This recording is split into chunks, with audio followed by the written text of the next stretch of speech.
Hey, good morning to those of you out there on the West Coast. Good afternoon to those of you here on the East Coast with me.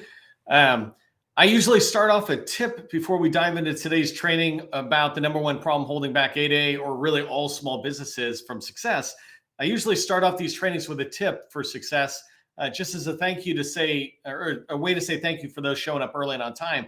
But I actually just wanted to say thank you for showing up.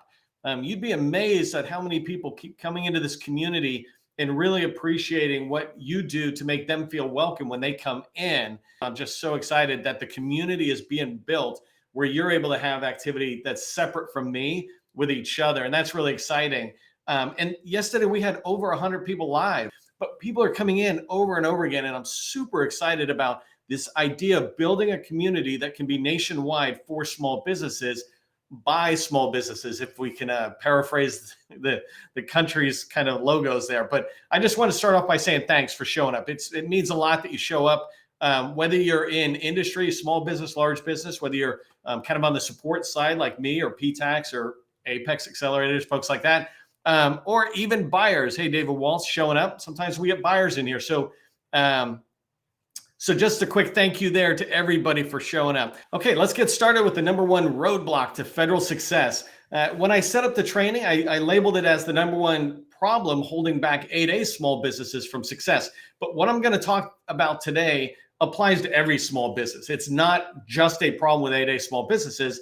I'm focusing on 8A small businesses as we proceed through the end of the year because there's a lot of direct awards they're going to be able to pick up, and I want to be able to do a lot of training that might be able to help them succeed. As we think about the problem, one of the reasons I wanted to do this training is that I don't feel like we achieve the success we're looking for as often as we should, or is realistic to expect. You should be expecting buyers to be reaching out, right? You should be sought after. Your company should be sought after as like a subject matter expert. You should be winning more contracts. That's a normal thing. You don't deserve to win them, but if you follow a process, you will earn them. And so you should definitely be expecting to win more contracts. And I put here, you should be going home on a weekend. And we'll talk about the number one problem as it relates to going home on the weekend. But when the number one problem is in place at your business, then you often are not stopping at the end of an 8-hour day. You're not stopping at the end of a 5-day work week or something, right? I don't mind working on the weekends, but when you feel like you have to do stuff just to be keeping up with it, this problem might be one of the reasons you're doing that. And so in today's training, I'm going to talk about the challenges many of us face as small businesses, what's holding us back. So that number one problem that's out there, and spoiler alert, it's FOMO. And I want to talk about how FOMO, fear of missing out, is destroying our productivity, or it can destroy our productivity, but not just at one point, every step of the way in a process, as you follow through a process. And then I'm going to wrap up with just a couple of examples of how to overcome that problem by niching down. If you don't know who I am, my name is Neil McDonnell. I'm the president of the GovCon Chamber of Commerce, and I want to welcome you to my federal sales training, where I provide tips for success to the small business community. I spent 20 years as a small business owner, and since 2018, I've been teaching people like you that government contracting is not a secret, it's just a process. When you follow a process A to Z, you're going to have repeatable, predictable results. Right here, you can see on my screen, I have the 7-step process for the federal revenue success that we teach people. This is the same thing. If you follow this process, it will lead to predictable, repeatable results. I liked how a minute ago I said you don't deserve success, but you can certainly earn success. As we get started, and before we get too far, if you haven't done it already, let buyers know who you are. Let me and others in the community know who you are. Put your company name into the chat. Put your core competency, 2 or 3 words, right? I just met somebody today, and she was saying Salesforce. She does a lot of things, but Salesforce is her core competency. I'm like, that's going to look good in the chat. As you start doing that, people will begin to tie your name, Salesforce, your name, Salesforce. And that type of thing is what I'm looking for you to put in the chat. Make it easy for us to remember you and then refer you. And then I already mentioned this is a community, so please engage with each other in the chat. While I'm talking and training, you make sure you're building connections in there that are going to last you long past today. All right, so as we get into talking about the number one problem that's holding small businesses back from success, there's ways to see if you have this problem, right? And these are the key challenges that you might be facing. So 4 of them I just threw down. One is if the customers are not calling you, if federal buyers are not reaching out to you and saying, hey, we noticed your expertise, we want to talk to you because we're shaping requirements and we want your opinion, or we're doing market research, sources sought type stuff, and we want you to come in and participate. If customers are not reaching out to you, then maybe this problem is causing that. Another challenge you might be facing that's caused by this problem is that you're not being invited to join teams. And I don't just mean you've got some teammate type businesses that you're working with, but none of you are really making money.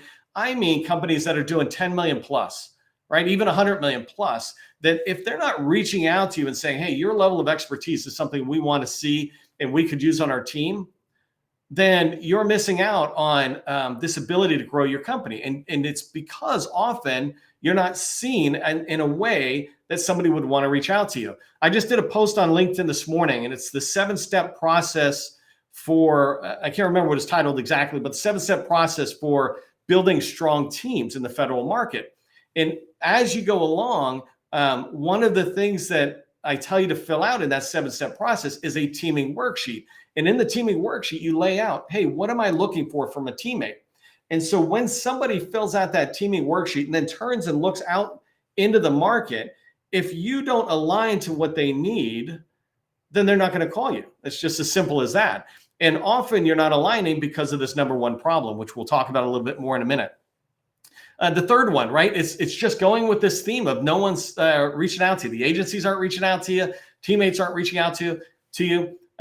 And friends and focuses on receptivity. They're not providing referrals. If you're familiar with training I've done on sales, there's 3 types of people basically in sales. And the first group is called focuses or receptivity. They often have no influence on making a sale, et cetera. They're just willing to help you succeed. If they can help you navigate their agency or their company, make an introduction, they're happy to do that.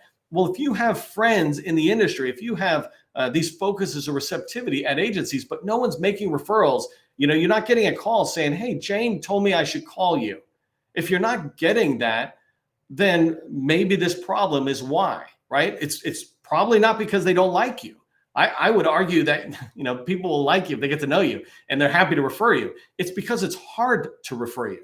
And so we'll talk more about that in a second. And the last challenge that relates to this problem that many of us are facing, many small businesses are facing, is that this is an internal problem where people in your own company can't say what you do or what you sell, or they certainly can't say it the same way. What does your company sell? I think we're like a cybersecurity company. Like, does it depend on what their expertise is? I see this often. This is one of the biggest challenges I see, is this lack of clarity internally about what we sell. And so we tend to sell everything, which you'll see in a second here. Literally a second. And so let's talk about what's holding you back. That number 1 problem that's out there, right? The number 1 problem you can see, I put it down in number 4, but it's FOMO. And I'm going to come back to that in a minute about fear of missing out. But ways to see that problem in your own company is when you sit there and say you sell everything. Literally, when I look at what you sell and I look at $1 billion company, I'm like, that pretty much aligns to what they say they sell. I would say that you're saying you sell everything or almost everything, right? FOMO makes us do that. We've got to say everything in case the customer wants to reach out to us for something. David Walsh is in the chat today, and he's from the Navy, right? When he looks to one of us and he can look and see that you sell and have an expertise around what he needs or his internal customers need, that's enough for him to go, let me have a conversation, or let me accept a request to have a conversation coming back. But when he looks in and you sell everything, it's like, well, nah, I'll come back when I need everything. But right now I need something. Number 2, right? You're a jack of all trades. This is a spin off that same first bullet, but you're a jack of all trades and a master of none. When I ran my last company, we could do a lot of stuff. We were actually a jack of all trades, literally, but we shaped our company right from the beginning to be a master of Microsoft SharePoint. We mastered it so well that we could compete as a small business up against Booz Allen, against Microsoft itself. When the government looked to us, they didn't look at us as a small business. They looked at us as a subject matter expert around the area of Microsoft SharePoint that we focused on, because everything we were doing demonstrated that to them. Once we got in the door, we sold everything else, right? So number 3 in this as it relates to what's holding you back, right? Is we don't realize or believe that the riches are in the niches. This is a great little phrase, and it just says that if you want to make money, you just need to scale back what you sell to a core competency. Just what I said in the beginning, put your core competency, 1 or 2 words into the chat. This idea of niching down really will enable you to get riches. It doesn't mean it's just going to come dumping into your pocket, but it means all your work, all your processes, all your teams are all focused on that same drive. If I just go off on a sidebar for 1 second, soapbox, sidebar, I don't know which one it is, but I love how in America we can say the same word, it means the same thing, but we pronounce it 2 different ways. So the riches are in the niches, and the way you achieve that is to make sure you have a niche kind of thing, right?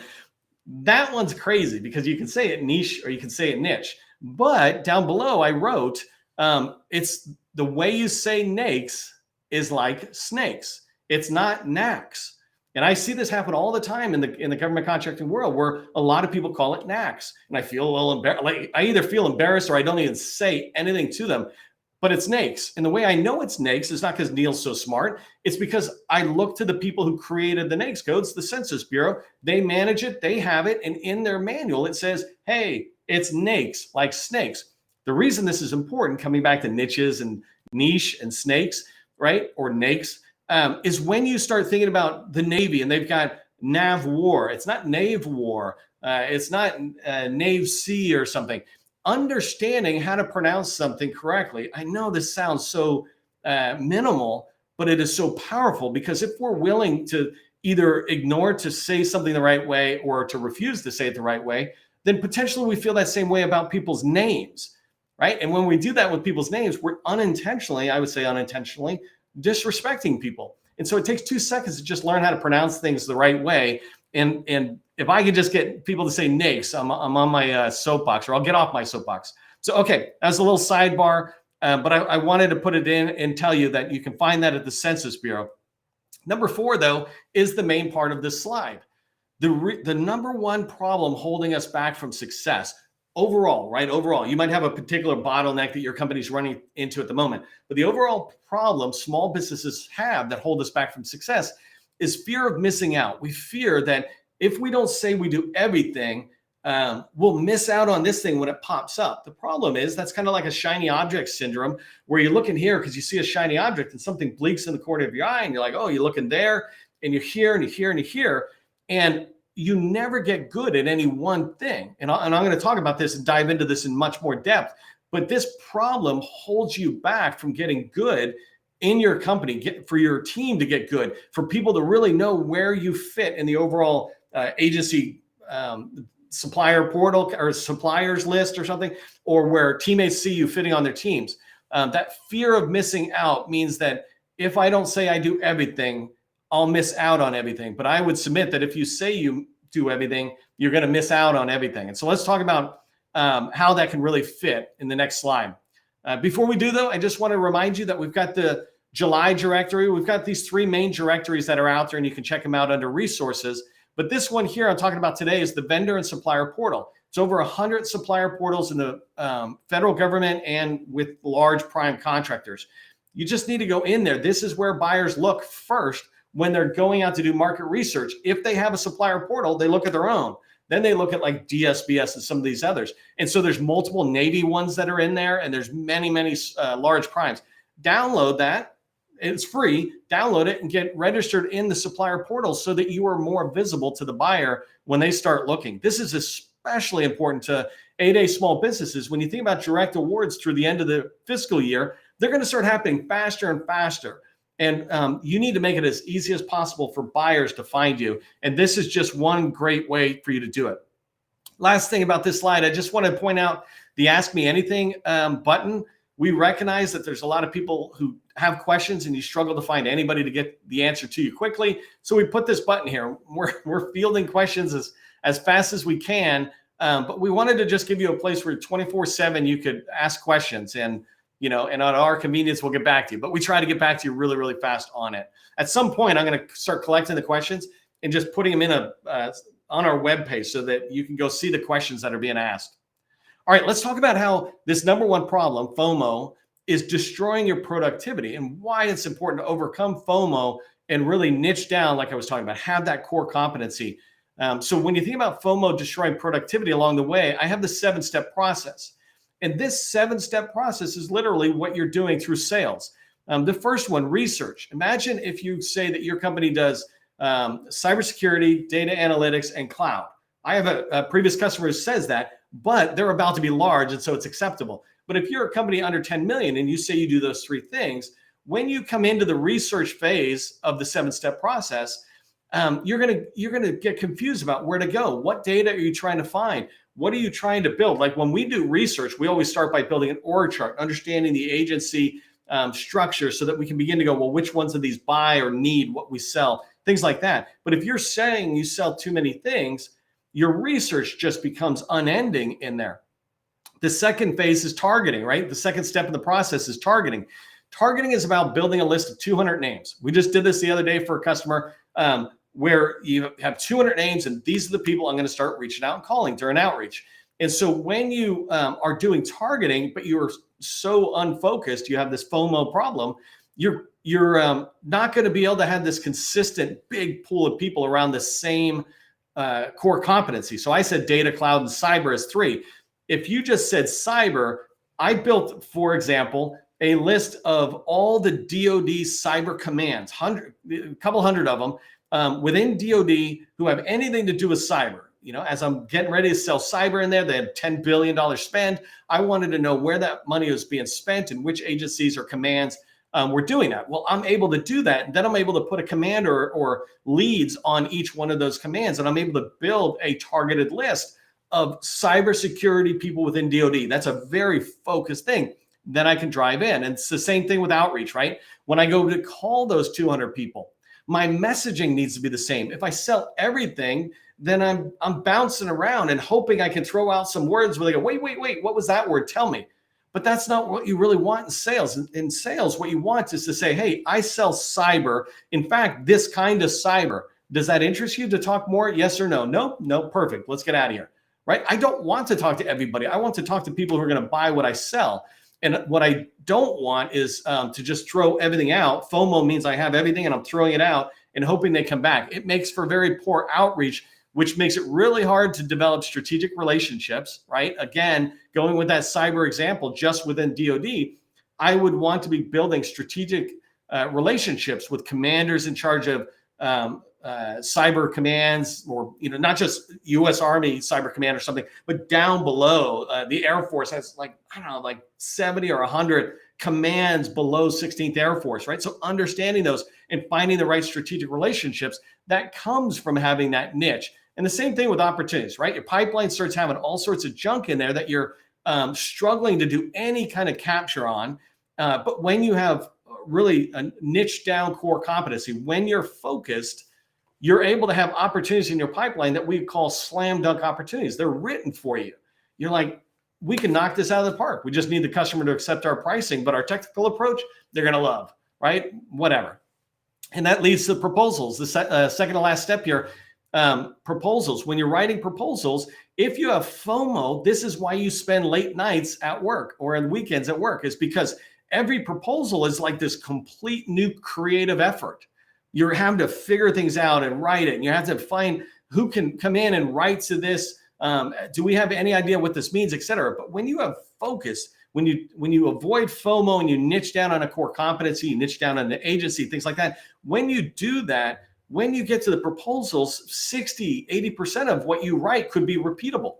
It's already there, reusable, I mean. And so you have that and you can reuse it. You don't want to cut and paste, but you can look in there and go, well, that's our approach for red team management or zero trust architecture. I can lift that and put it in because I'm not changing my approach depending on the agency. I just weave in the agency words. Well, that's the 20%.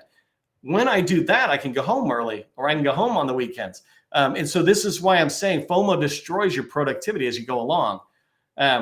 So the last thing I just want to kind of mention on this is just helping you understand how to niche down. And I wanted to pause for a second. In a minute, I'm going to turn the slide off just to look at chat for 1 second. But I want to find out, I'm going to go through this example, but I want to find out if there's anybody who wants to put in chat whether you're struggling on how do I niche down from this or something, if you put it in, just put in and say, Neil, help me niche down, something like that, and then put in what you think your core competency is, and I'll try to give you a quick 30-second spin on bringing that down. But let me give you 3 examples from 3 real customers. This first one was a customer who, when we started talking with them, they were doing construction, right? Or that's what they said. We do construction, all sorts of construction stuff. And it was funny because we didn't really know a lot about construction. We went and learned. We're like Division 7 or Division 9. Apparently there's divisions in construction. They're like, well, actually this or this. And then it narrowed down to painting, flooring, and elevators. From there, though, what we discovered through the conversations was that elevator servicing, maintenance, new installation, that's the most profitable. And that's the one they really wanted to be in. And so we niched down. And the cool thing about this is now their focus out there is driving forward on elevators. But if they want to do flooring, painting, or other construction activity, they can, because when you go in to do elevator work, you're doing small level construction stuff. And now you're in that customer and they love you. And you can say, hey, by the way, we do flooring, and this flooring is embarrassing now that we just put in a new elevator. Yeah, go ahead and give me 2 new floors or something, right? That kind of thing. This idea that if you niche down doesn't mean you don't sell everything. It means you're experts at elevators.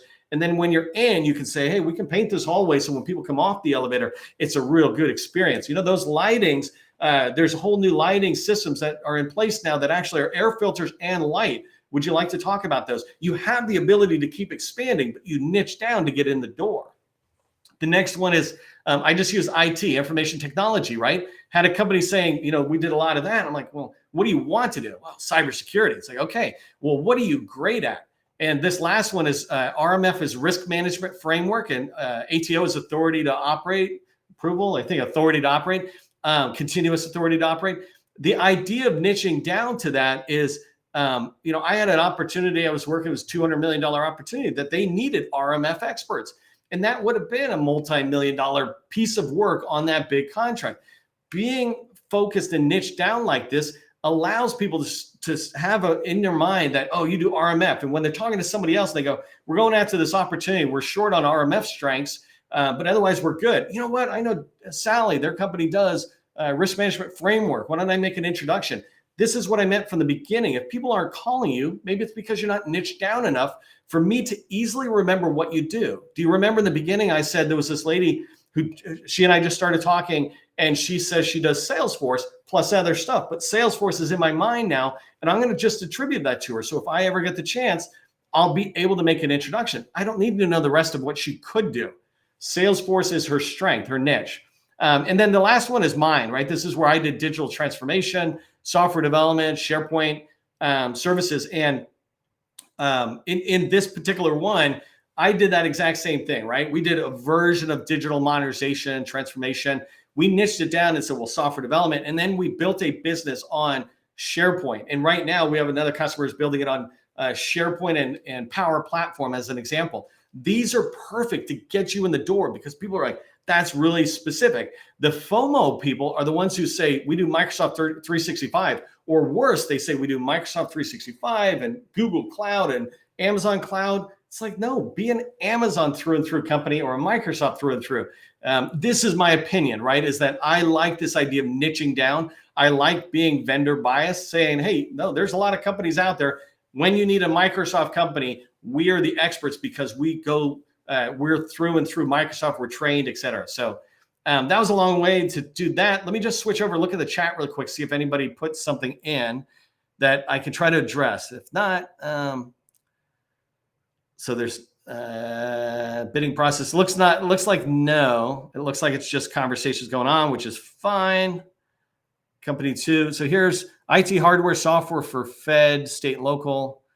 Not seeing that. Motto, riches. Okay, so I don't see anybody asking me a question on it. I'm just going to go to the last slide here. And here's what I want you to remember from today's training, is that FOMO isn't just a problem of, oh, we sell so much, but think about the opportunity cost of FOMO. FOMO makes you, interferes with your ability to be productive.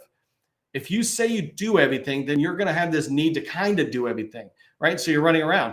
FOMO also makes it hard, fear of missing out. It also makes it hard to get found. If you want to get found for everything, then hardly anybody's going to remember you.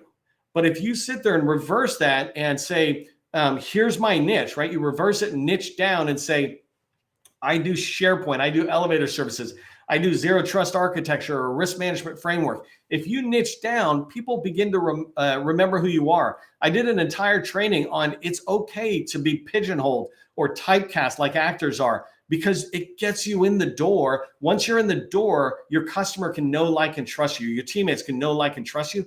Then you can have a conversation about all these other ways you can help them. So the task for you that I'd love to see if you got time to do this in the chat is niche down and then tell me what that niche is in the chat. If you're able to niche it down, what are you doing? And then for those of you, maybe this is your first time, we do these live trainings every single business day, or excuse me, every single weekday. So even on holidays, we'll sometimes come around. If you're getting value from this training, if you've been getting value from 10 trainings, 20 trainings, 100 trainings, consider becoming a sustaining member. It enables us to be able to keep doing this and spreading good federal sales knowledge from Guam to the US Virgin Islands, every single state in between. For all of us, I just want you to remember that government contracting, it's not a secret. It's just a process. I'll see you in the next training.